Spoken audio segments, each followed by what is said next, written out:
and welcome back to The Bad Word. I am your host, Ben Carson, and I would like to support Donald Trump. No, I'm kidding. All right. Anyway, let's get started. First, we have the caucuses.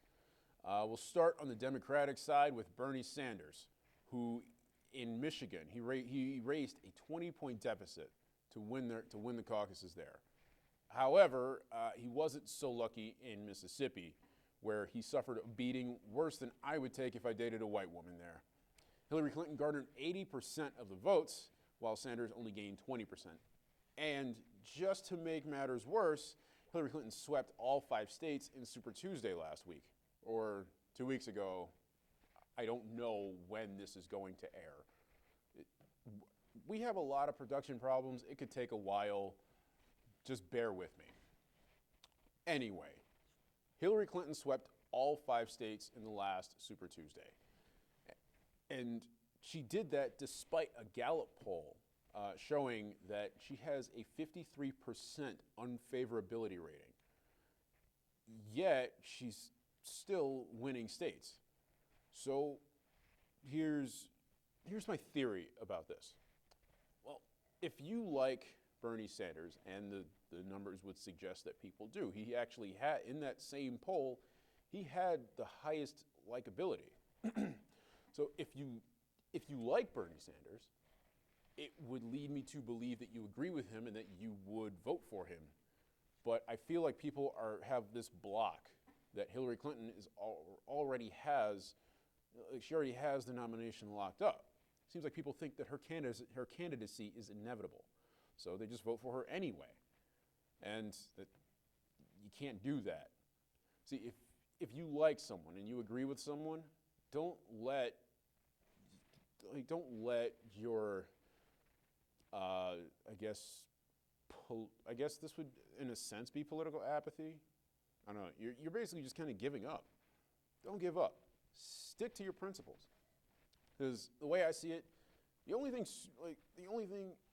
if this is the case, if most people do really agree with Bernie Sanders and like Bernie Sanders, then the only thing standing in his way of beating Hillary Clinton is the people who supposedly support him. That's just my take on it. Anyway, now on to the Republican side. Jersey Shore grandpa Donald Trump, he came out on top a lot. He won huge at the polls, and he lost a few states during Super Tuesday and whatnot. But I mean, other than dropping a couple of states to Ted Cruz, aka the guy who looks like he hides under women's porta potties, he won a lot. He took the majority of the states of the caucuses that took place.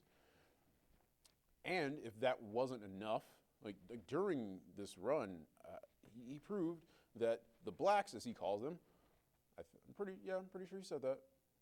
Yeah, look it up. I don't know, but I'm pretty sure. Or anyway,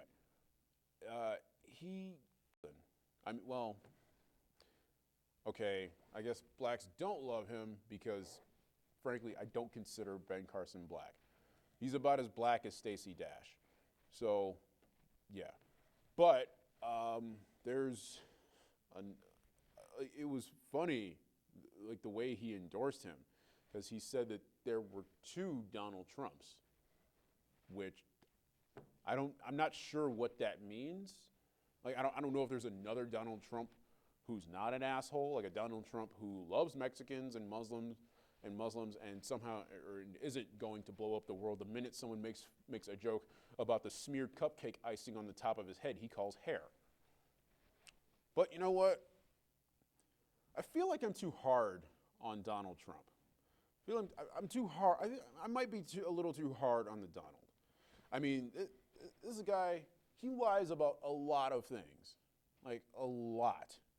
He lies almost as much as, he lies more than Ted Cruz, and that's a lot. So, but the one thing he hasn't lied about yet is the fact that he's a winner. I mean, he's winning. He's winning over the hearts of Republican voters. He's been winning most states. So, yeah, like Donald Trump may be an asshole and he may lie a lot, but one thing he doesn't lie about is winning. So, what I decided to do is I decided to extend an olive branch to Donald Trump by writing a song in his honor.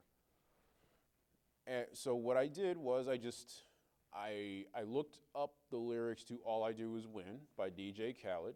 Bless up. Thank you, DJ Khaled, for your amazing Snapchat. And what I did was I changed the lyrics a little bit to to fit Donald Trump. So what I'm going to do is I am going to just sing a little bit of what I came up with. This is going to be bad. I didn't realize just how scared I would be to do this on camera. But you know what? We're here. You know that I did this.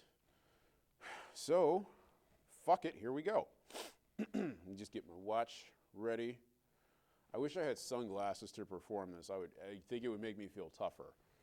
And it would make me feel more hood instead of wearing a suit and my prescription glasses. Well, whatever.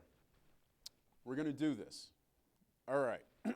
We don't have music, so I'm just going to have to go a cappella. So here we go. This is "All I Do Is Win," Donald Trump version. All right. All I do is win, win, win, no matter what. Got money on my mind, I can never get enough. And every time I step up in the building, all the white hoods go up. And they stay there, and they stay there, and they stay there. White power, white power, white power. Because all I do is win, win, win. And if you hate Mexicans, put your hand in the air, make it stay there. Donald Trump, that is for you. You can have that for free as long as you have Ted Nugent sing it. All right, moving on. Last week, violence broke out at a Chicago Trump rally. I still can't fucking believe I just did that on camera. Anyway, violence broke out at a Chicago Donald Trump rally, and it sparked a lot of backlash against Donald Trump and his supporters and all this stuff. But I think the funniest thing that came from this was a hashtag on Twitter. It was hashtag Safer Than a Trump Rally. And some of these responses are fucking amazing. This is one from at Antonio De La Toro. Hashtag Safer Than a Trump Rally. Flint's tap water, beautiful. At Adam AOC, hashtag Safer Than a Trump Rally, taking a bath with a toaster. Let's see. At Taz Bass 78, whatever, being a box of donuts in front of Chris Christie. At Devon Magwood, selling loose cigarettes in New York City. And, this one was actually mine. Yeah, I decided to jump in on the fun too. And mine was letting Jared Fogle babysit for you. All right. Now, this sparked a huge debate amongst Trump supporters and a lot of the people who crashed the Trump rally, most of which were Bernie Sanders supporters. And it sparked a big argument about freedom of speech. A lot of from people from political pundits to just Donald Trump supporters, they all talked about freedom of speech. A lot of them said that this was in direct violation to Donald Trump's ability to speak. And they're wrong. They're wrong. Flat out. They're just wrong. Sorry about that. Anyway, I'm going to read to you what the First Amendment says. Okay? This is what it says. Word for word. Congress shall make no law respecting an establishment of religion or prohibiting the free exercise thereof or abridging the freedom of speech, or of the press, or the right of the people to peaceably assemble and to petition the government for a redress of grievances. Okay. Well, the peaceable assembly part, that kind of got thrown out the window. But let's just talk about speech. This is not an issue of freedom of speech. See, freedom of speech protects you from the government restricting it. It doesn't protect you from other people not wanting to hear what you have to say. See, if you're a guy like Donald Trump and you've said things, Donald Trump has said some very inflammatory things about Mexicans, Muslims, and women. And you can't be pissed off.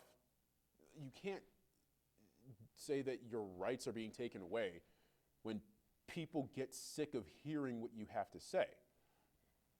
See, if I say something, say this show was on TV, and I said something that offended a huge group of people, and it was like a huge thing, big outcry over what I said, and then and people say that they're going to what do you call it? Boycott. Yeah, that's what Americans like to do all the time. Boycott. Say that they were threatening a boycott of my show. The network I worked for, hypothetically speaking, they could cancel my show, and I really don't have a leg to stand on. I'm impeding their ability to do business. They're probably going to lose sponsors. They're going to lose viewership of probably not just my show, but all other shows. So I'm the one at fault, just like Donald Trump is the one at fault. See, if anything, this was a practice of freedom of speech. See, you can't say the things that Donald Trump says and then just not expect backlash. Just because some people agree with you doesn't mean everyone is going to. And I think people have made that abundantly clear. And another thing about this is that it's the issue of violence. And, well, here's the thing. You can't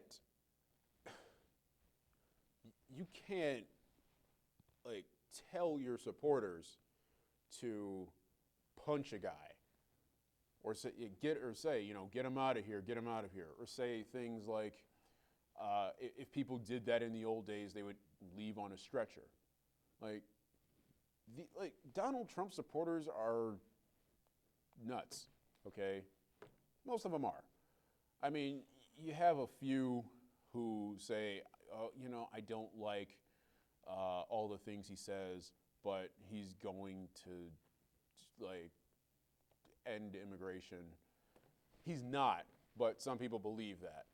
They may not agree with everything he says, but they believe he'll do something about immigration. He won't. But by and large, Donald Trump supporters are dicks. That's just the truth. And they're dicks that come of all ages, races, and ethnicities, and whatever. But my point is that you can't tell your supporters who would probably follow you off a fucking bridge, you can't tell them to hit someone and then get angry when they hit back. I don't have an analogy for that. I really don't. It's just simple. You can't tell people, you can't say, hit them, punch them, get them out of here. And you can't, and not to mention the fact that you also said you pay for their legal fees. Really? No. What that's doing, that's inciting violence. And those aren't the actions of a president.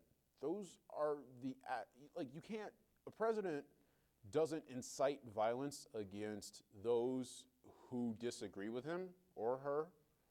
I mean, I guess the last 43 have been men, but screw it. A president doesn't incite violence against their detractors.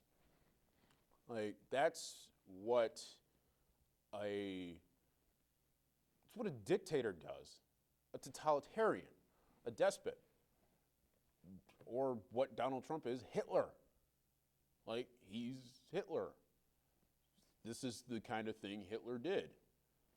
So here's the thing about the violence, I guess, in closing.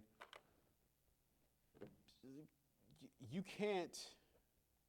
just can't expect violence to not eventually erupt at one of your rallies when for months you've been telling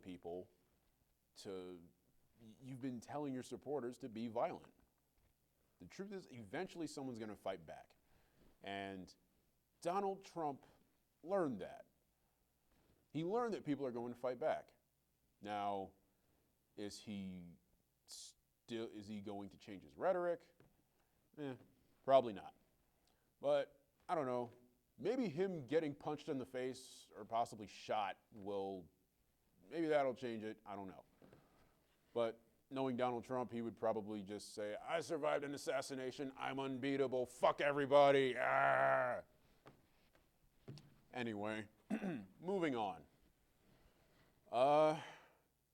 This is going to be a boring topic, as if any of my topics were never boring. I don't know why I even said that. Anyway, lobbying, or as I like to call it, legalized bribery. See, lobbying is kind of a big issue, and it goes hand in hand with campaign finance. So what I'm going to do is first, let's define it. Let's just get a clear definition of lobbying. Lobbying is to seek to influence a politician or public official on an issue. That's basically it. Now, what's kind of scary about that is that money is involved when it comes to lobbying in the United States, and we spend a lot of it. Corporations spend $2.6 billion a year on lobbying. That's more money than we use to fund the House of Representatives and the Senate combined.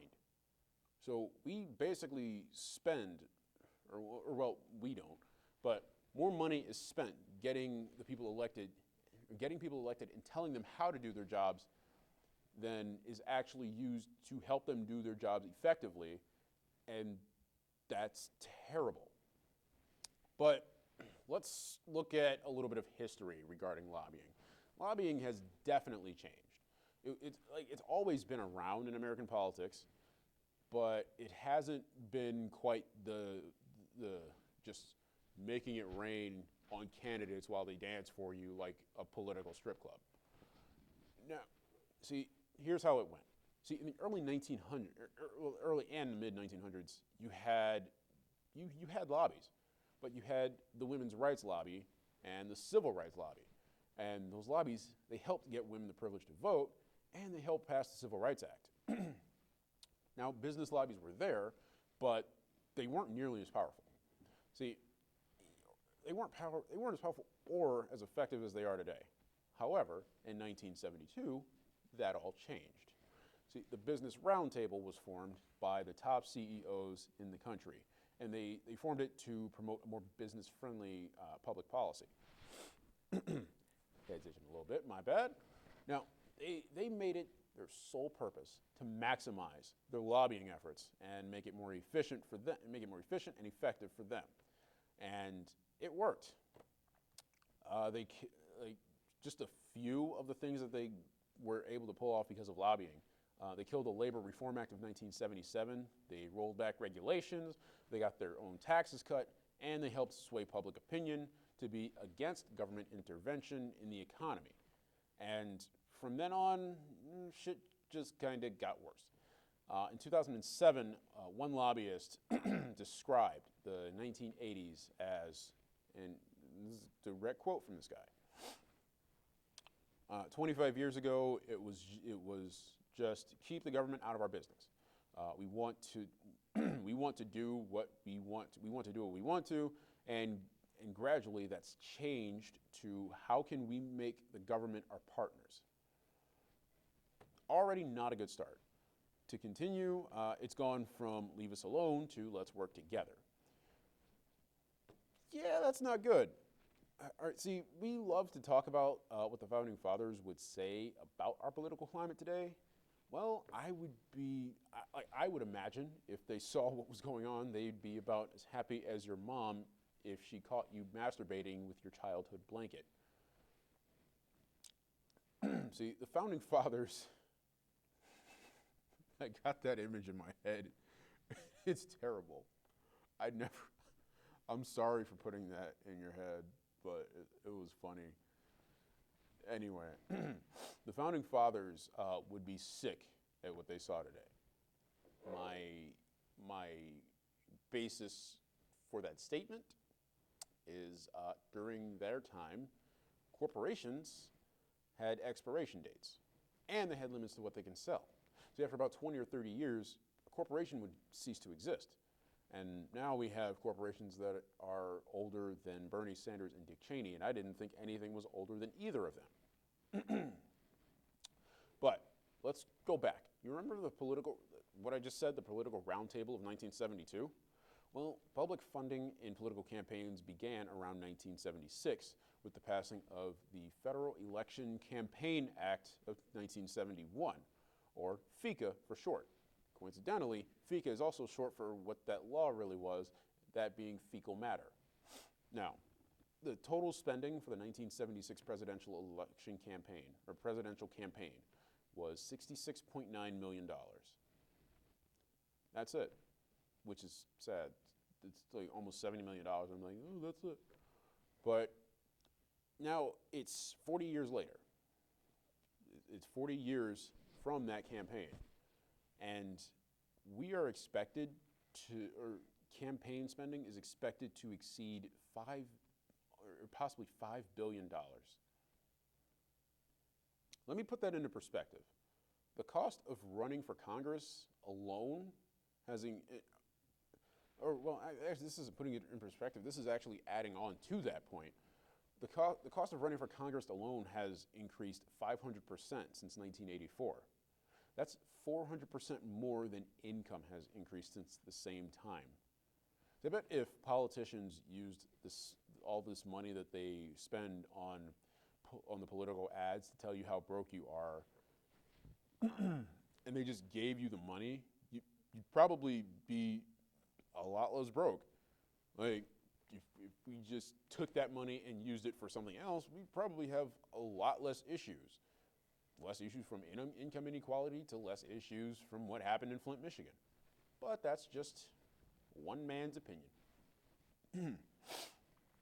Now, in an email, U.S. Senator Tammy Baldwin warned her supporters about the dangers of dark money. What is dark money, you ask? Well, dark money is a term that describes funds given to nonprofit organizations that can receive unlimited donations from corporations, individuals, and unions and spend the funds to influence elections. But they're not required to disclose who their donors are. Now, Tammy Baldwin said, dark money, this is a quote from her, dark money spending is 10 times what it was at the same point in the 2012 election. That's only 4 years, we're only 4 years removed from that. Now, to continue, and in 2012, it ended up topping $308 million. Okay, so let's do some math on this. And even though I'm a political science major, and I may be as qualified to do math as I am to do brain surgery, or conversely, as Ben Carson is to run for president, I'm just going to try it anyway, just for the hell of it. So dark money used, we're going back to October 30th. This is dark money used as of October 30th of 2015. It was $4.88 million. And dark money used at the same time 4 years ago, it was $440,000. So that basically is 10 times as much. So we found some consistency here.